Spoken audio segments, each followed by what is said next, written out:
नमः जनभाषायै संस्कृताय सर्वेभ्यः।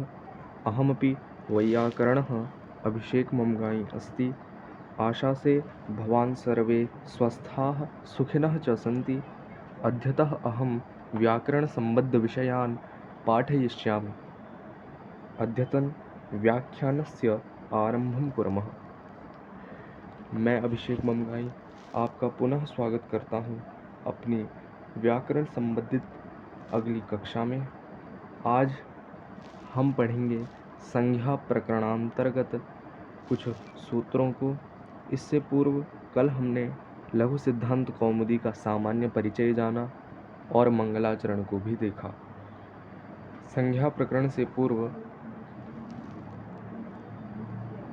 आचार्य वरदराजाचार्य जी ने माहेश्वर सूत्रों की उत्पत्ति वैसे शिवजी के डमरू से हुई थी, जिनका कि उल्लेख पाणिनि जी ने अपनी अष्टाध्यायी में किया है। साथ ही इसमें भी माहेश्वर सूत्रों का उल्लेख मिलता है लघु सिद्धांत कौमुदी में। माहेश्वर सूत्र, आशा करता हूँ आप सभी को माहेश्वर सूत्रों की जानकारी होगी। माहेश्वर सूत्र कुछ इस प्रकार हैं: ऐ उण ऋल ऋक ए ओंग ऐ औच हय वरट लण यम गणनम झवय गणदश जब गणदश खप छटत चटतौ कपय सर हल। इनकी ही उत्पत्ति का कारण एक श्लोक मिलता है। नत्तावसाने नटराज राजो ननाद ढक्काम नवपंचवारम उद्धर्तु कामः सनकादि सिद्धान एतद विमर्शे शिवसूत्र जालम। जिसका कि अर्थ है नत अवसाने नटराज राजो, नटराज अर्थात भगवान शंकर द्वारा नृत्य तांडव नृत्य के समाप्ति के पश्चात डमरू बजाया गया। और अगली पंक्ति में कहते हैं ननाद ढक्काम नवपंचवारम, अर्थात डमरू बजाया कितनी बार? नवपंचवारम, 9 और 5 बार, अर्थात 14 बार डमरू बजाया। जिससे कि सनकादि सिद्धान एतद विमर्शे शिवसूत्र जालम, सनक सनंदनादि ऋषियों की कामनाओं की पूर्ति के लिए उन्होंने यह डमरू बजाया था, ऐसा शास्त्र में उल्लेख मिलता है। उनके डमरू बजाने से 14 बार जो डमरू बजाया गया शिवजी द्वारा, 14 बार डमरू की नाद से 14 सूत्रों की उत्पत्ति हुई। वह सूत्र ही माहेश्वर सूत्र के नाम से जाने जाते हैं। उन्हें शिव सूत्र भी कहा जाता है और वैयाकरणीय चतुर्दश सूत्र भी उन्हें कहा जाता है। ये 14 सूत्र जो कि मैंने आपको बताए, ऐ उण ऋल ऋक ए ओंग ऐ औच हय वरट लण यम गणनम झवय गणदश जब गणदश खप छटत चटतव कपय शशर हल, इस प्रकार है। आज हम पढ़ेंगे संज्ञा प्रकरण। संज्ञा प्रकरण यह प्रथम प्रकरण है लघु सिद्धांत कौमुदी के अंतर्गत। संज्ञाएं, इसमें संज्ञाओं का उल्लेख किया गया है। व्याकरण में कुछ संज्ञाएं हुई हैं, उन्हीं का उल्लेख वरदराजाचार्य जी ने अपने ग्रंथ लघु सिद्धांत कौमुदी के प्रथम प्रकरण में किया है। तो चलिए पढ़ते हैं। प्रथम सूत्र है हलंत्यम। हलंत्यम, हल अंत्यम। हम कभी भी किसी भी सूत्र को पढ़ें तो सबसे पहले उसका विच्छेद जरूर करें। विच्छेद करने से हम उस सूत्र को आसानी से जान सकते हैं और साथ ही साथ पूर्व सूत्र से अनुवृत्ति लेना भी व्याकरण शास्त्र की खासियत रही है। और यही महर्षि पाणिनि की शैली भी रही है कि वे पूर्व सूत्र में उल्लेख कर देते हैं और अग्रिम सूत्र की जो वृत्ति है, जो व्याख्या है, वो हमें पूर्व सूत्र की अनुवृत्ति से ले लेनी है, जिससे कि हमारा काम आसान हो जाएगा। और महर्षि पाणिनि जी ने भी यही शैली को अपनाया है और उनकी यह शैली विश्व प्रसिद्ध है। तो पहला सूत्र जो है हलंत्यम, यदि हम अष्टाध्यायी के क्रम से देखें तो हलंत्यम से पूर्व एक सूत्र आता है उपदेशे अजनुनासिक इत, जिसमें कि इत संज्ञा का उल्लेख किया गया है, वही इत संज्ञा की अनुवृत्ति हल अंत्यम सूत्र में भी आती है। उन्होंने केवल इतना लिखा है हल अंत्यम, तो इसकी वृत्ति और व्याख्या जो है वरद राजाचार्य जी अपने अनुसार कर रहे हैं, जो कि अष्टाध्यायी के ही समांतर है। वृत्ति कुछ इस प्रकार है। उपदेशे अंत्यम हल इत्स्यात्, अर्थात उपदेश के अंतिम वर्ण की ये अंतिम वर्ण यदि हल हो, हल अर्थात व्यंजन हो, तो उसकी इत संज्ञा होती है। अब उपदेश क्या है? देखिए, विद्यालयों में इस प्रकार का सूक्ष्म और गहन अध्ययन नहीं करवाया जाता है, इसलिए मैं थोड़ा समय लूँगा, लेकिन आप सभी का कॉन्सेप्ट बिल्कुल क्लियर करूँगा। और साथ ही साथ आप अपनी कोई भी डाउट को कमेंट सेक्शन के माध्यम से मुझ तक प्रेषित कर सकते हैं। तो उपदेश के बारे में कहा गया है कि उपदेशे अंत्यम हलित स्यात्, उपदेश का अंतिम वर्ण यदि हल हो अर्थात व्यंजन हो तो उसकी इत संज्ञा होगी।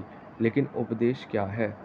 तो उपदेश क्या है, यह इसी ग्रंथ के अंतर्गत हमें मिलता है कि एक श्लोक है, धातु सूत्र गणोणादि वाच्य लिंगानुशासनम आगम प्रत्ययादेशा उपदेशाः प्रकीर्तिता।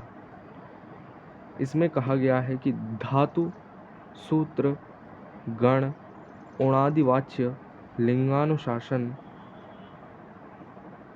के आगम को ही उपदेश कहा जाता है। ठीक है, धातु सूत्र गण उणादिवाच्य लिंगानुशासन और लिंगानुशासन के आगम को उपदेश कहा जाता है। तो इतना क्लियर है सभी को।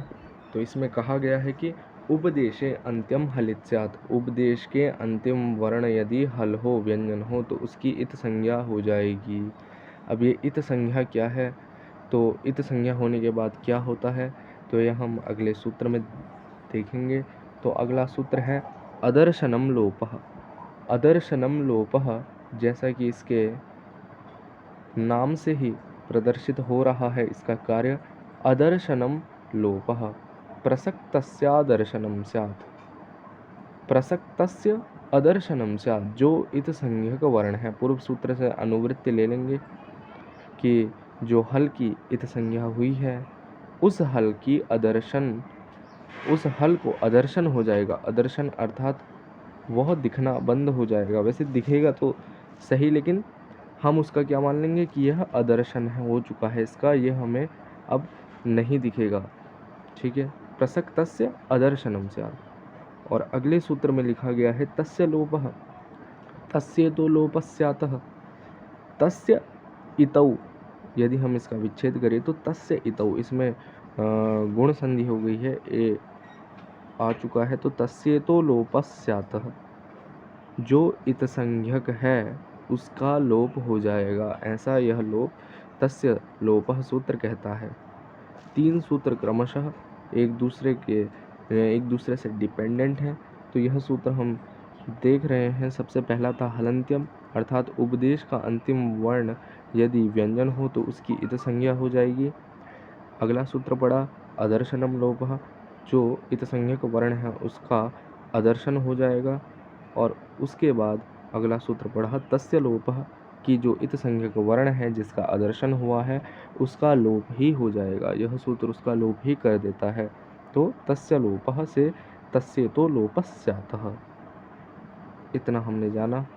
अग्रिम सूत्र है ऊकालो झ्रस्व दीर्घ प्लुतः। ऊकालो झ्रस्व दीर्घ प्लुतः, ऐसा सूत्र है।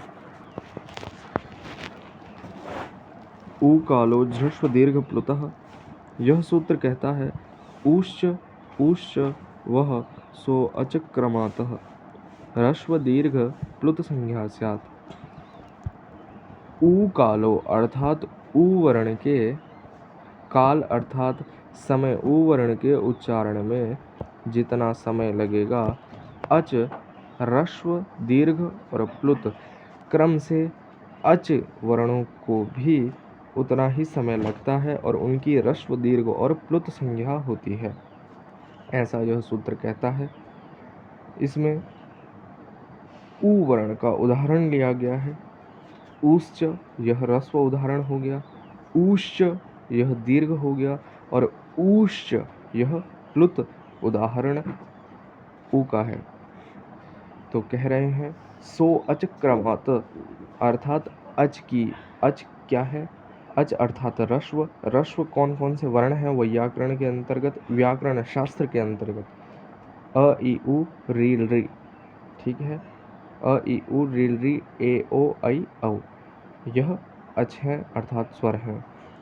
तो कह रहे हैं सो अच क्रमात्, इन अच अर्थात स्वरों की क्रम से ह्रस्व, दीर्घ और प्लुत संज्ञा होती है।